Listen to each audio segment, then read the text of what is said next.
sahabat perempuanku, selamat datang kembali di channel Lia Ashifa, konsultan aura rumah tangga dan asmara.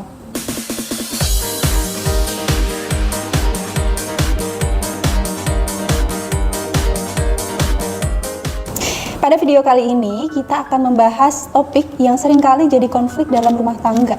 Apa ini ya Bun? Nah, hari ini saya akan membahas bagaimana cara memperbaiki komunikasi dengan suami, terutama untuk menghindari perselisihan yang endingnya bikin ribut.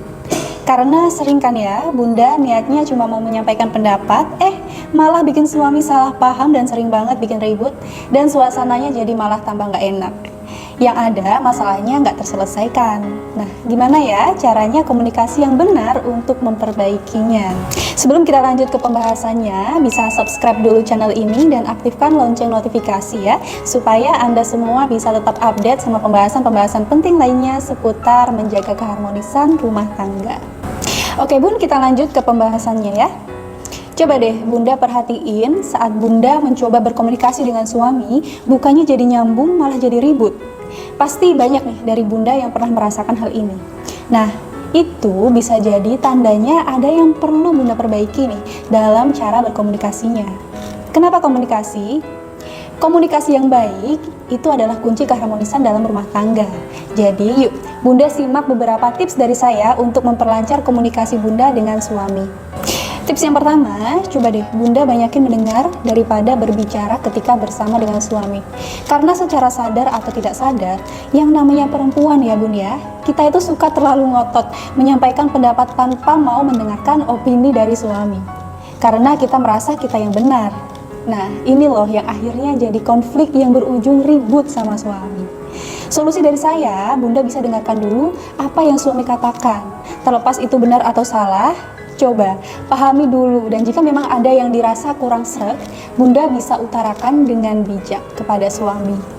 Jangan langsung marah-marah ya Bun, karena terkadang Bunda suka netting dulu nih, negative thinking kalau yang dimaksud suami itu nggak sejalan sama Bunda. Padahal nggak selalu seperti itu loh. Nah, dengan mendengarkan, ini bisa menghindari kesalahpahaman dan komunikasi Bunda dengan suami. Jadi komunikasi Bunda dan suami pun bisa nyambung. Misalnya, ketika suami lagi ngomongin soal harinya yang berat di kantor, coba Bunda dengerin dulu deh, dengan penuh perhatian dan tanpa menyela atau langsung memberikan solusi. Berikan waktu untuk suami supaya dia bisa menyelesaikan ceritanya dulu. Kelihatannya sepele sih, tapi ini yang bisa bikin suami merasa dihargai dan dipahami loh Bun. Setelah itu, baru deh Bunda bisa menyampaikan pendapat atau menawarkan saran dengan bijak.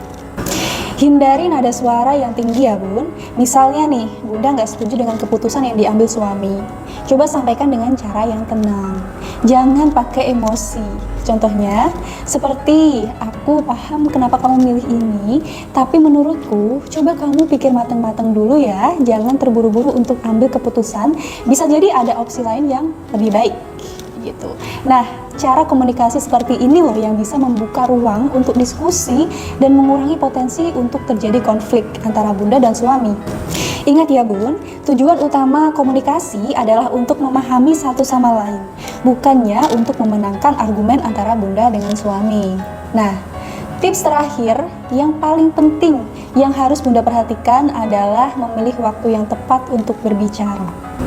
Jangan ajak suami ngomongin hal yang serius kalau dia lagi nggak mood, apalagi kalau lagi stres ya.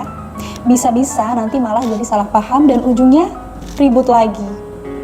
Jadi Bunda harus pintar-pintar membaca mood suami ya.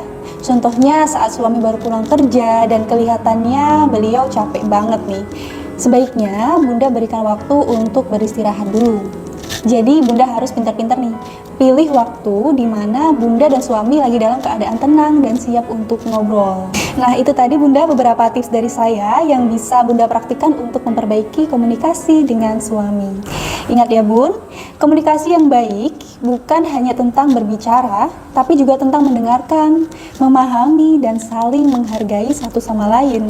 Kalau Bunda mau menerapkan tips-tips ini, saya yakin Bunda dan suami bisa lebih memahami satu sama lain dan terhindar dari konflik-konflik yang tidak perlu. Jika Bunda setuju dengan tips yang sudah saya berikan, boleh like video ini, atau kalau Bunda punya pendapat lain, bisa tinggalkan komen di kolom komentar ya. Atau bahkan kalau mau tanya-tanya seputar topik yang lainnya, boleh banget nih Bun, komen, nanti saya akan balas komentarnya.